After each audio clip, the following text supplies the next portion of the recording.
आप देख रहे हैं न्यूज़ 24 सच्चाई मुसर्रत कुरैशी के साथ।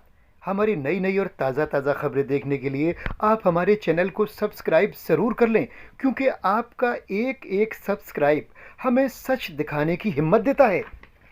जामा मस्जिद रहमतुल्लाह होटल फजलुर रहमान के यहाँ दिल्ली स्टेट कोऑर्डिनेशन कमेटी की बैठक हुई, जिसमें विधायक दलित नेता राजेंद्र पाल गौतम भी शामिल हुए। दिल्ली स्टेट कोऑर्डिनेशन कमेटी लगातार कोशिश कर रही है कि देश में भाईचारे और सौहार्द का माहौल बनाया जाए।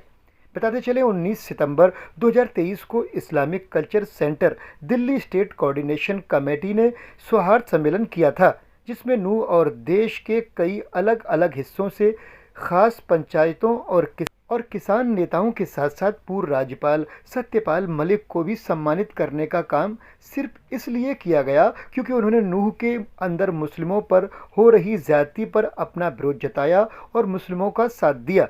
इस प्रोग्राम का मैसेज पूरे देश में गया और अमन पसंद लोगों ने इसकी खूब प्रशंसा की। इसी कड़ी में फजलुर रहमान के घर पर मीटिंग रखी गई, जिसमें राजेंद्र पाल गौतम के साथ साथ दिल्ली स्टेट कोऑर्डिनेशन के कन्वीनर इफ़ानुल्लाह खान, मंसूर बलीग नौमानी, शफी दहलवी, आदम रहमान, रशीद खान, गफ्फार, डॉक्टर अनवार और भी कई जिम्मेदार हस्तियां शामिल हुईं। देखिए हमारे संवाददाता कमर अहमद की एक खास रिपोर्ट, न्यूज़ 24 सच्चाई। नमस्कार, सत श्री अकाल, अस्सलाम वालेकुम। दोस्तों, आपको जिस तरह से मालूम है, दिल्ली स्टेट कोऑर्डिनेशन कमेटी लगातार उस मुहिम पर काम कर रही है जिस तरह से देश के अंदर एक माहौल को इस तरह से जो बिगाड़ने की जो कोशिश की गई थी, कहीं ना कहीं दिल्ली स्टेट कोऑर्डिनेशन कमेटी ने कदम आगे बढ़ाए। और आपने पिछले प्रोग्रामों में देखा होगा जिस तरह से खाप पंचायतों को, किसान नेताओं को और यहाँ तक के सत्यपाल मलिक जी, जिन्होंने कि नूह के अंदर कहीं ना कहीं बड़े एक कदम को बढ़ाया और इस तरह से बड़े जो दंगे होने के चांसेस थे उसको कहीं ना कहीं रोकने की कोशिश की थी। दिल्ली स्टेट कोऑर्डिनेशन कमेटी ने लगातार इस तरह की मीटिंग्स को ऑर्गेनाइज करने की कोशिश की है कि किसी तरह से जो कॉम्बिनेशन बने कि देश को एकता की तरफ लेके जाया जाए और देश की जो हिंदू मुस्लिम सिख ईसाई की जो हमेशा एक तरह से गंगा जमुनी तहजीब जो रही है उसको आगे ला करके कहीं ना कहीं कोशिश हो रही है। आज फजल रहमान साहब जो पुरानी दिल्ली में है, उनके यहाँ पर एक मीटिंग हुई जिसमें कि राजेंद्र पाल गौतम जी यहाँ पर मौजूद हैं, इरफानुल्लाह खान साहब यहाँ मौजूद हैं। क्या रहा सर आज की मीटिंग का, किस तरह से आपने बात की? एक ही बात है महत्वपूर्ण कि जिसकी जितनी संख्या भारी उसकी उतनी हिस्सेदारी। ये सामाजिक न्याय की तरफ 2024 का चुनाव बढ़ रहा है, लेकिन वो शब्दों में सामाजिक न्याय ना रह जाए बल्कि जमीन पे उतरे। सब लोगों को, चाहे वो किसी भी जाति धर्म के हो, देश सबका है, सबको हिस्सेदारी भागीदारी मिलनी चाहिए। और ऐसी ताकतें जो देश को तोड़ना चाहती है, जो नफरत का वातावरण फैला रही है, ऐसी ताकतों को बहुत जरूरी है, ऐसी ताकतों को खत्म करना, उनको हराना।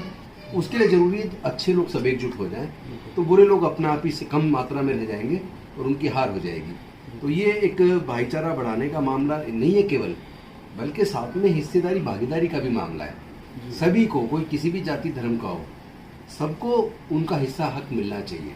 जब एक माँ बाप अपनी प्रॉपर्टी का बंटवारा करते हैं तो उस प्रॉपर्टी को बांटते वक्त तो वो पक्षपात नहीं करते, फिर सब बच्चों में बराबर बांटते हैं। तो फिर यहाँ ये बंटवारा करते वक्त भेदभाव क्यों? यहाँ सबको हिस्सा बराबर क्यों नहीं मिलता? तो इस बार 2024 का चुनाव और आने वाले आगे के सब चुनाव, इसमें सामाजिक न्याय और जिसकी जितनी संख्या भारी उसकी इतनी हिस्सेदारी, ये मुद्दा सबसे महत्वपूर्ण रहेगा। और सारी पार्टियों को इस मुद्दे पे आना ही पड़ेगा, उन्हें सुनना ही पड़ेगा, क्योंकि अब चाहते हम वोट बैंक नहीं, हम इंसान हैं। हमें अपना हक चाहिए और देश में शांति और अमन चैन चाहिए। नफरत फैलाने वाले लोग जेल में क्यों नहीं हैं? अमन चैन की बात करने वाले लोग जेल में क्यों हैं? उनको न्याय कब मिलेगा? कोर्ट से भी न्याय नहीं मिल रहा, तारीख पे तारीख लग रही है। बेल पे तो आर्गुमेंट करके घंटे में बहस होकर जजमेंट आ जाना चाहिए, उस पर सालों साल तारीखें लग रही है।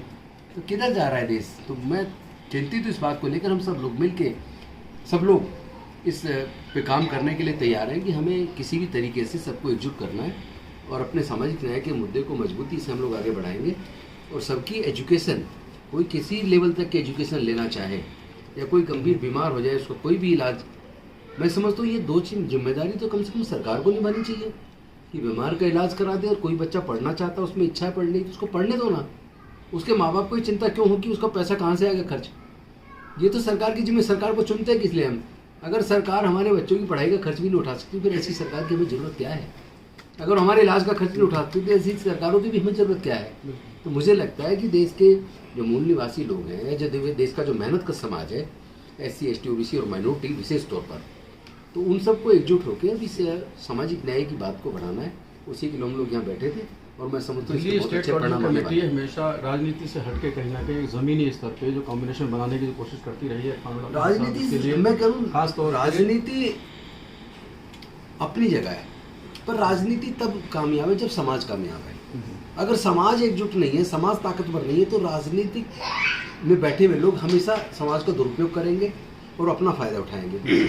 लोग, हाँ, हर आदमी कहता है वो राजनीति वो मास्टर की है जो सारे ताले खोलती है। मैं कहता हूँ वो मास्टर की इतनी पावरफुल है, जो भी उसको पकड़ता है वो अपनी मर्जी से घुमाने की बजाय उस चाबी के हिसाब से घूमने लगता है।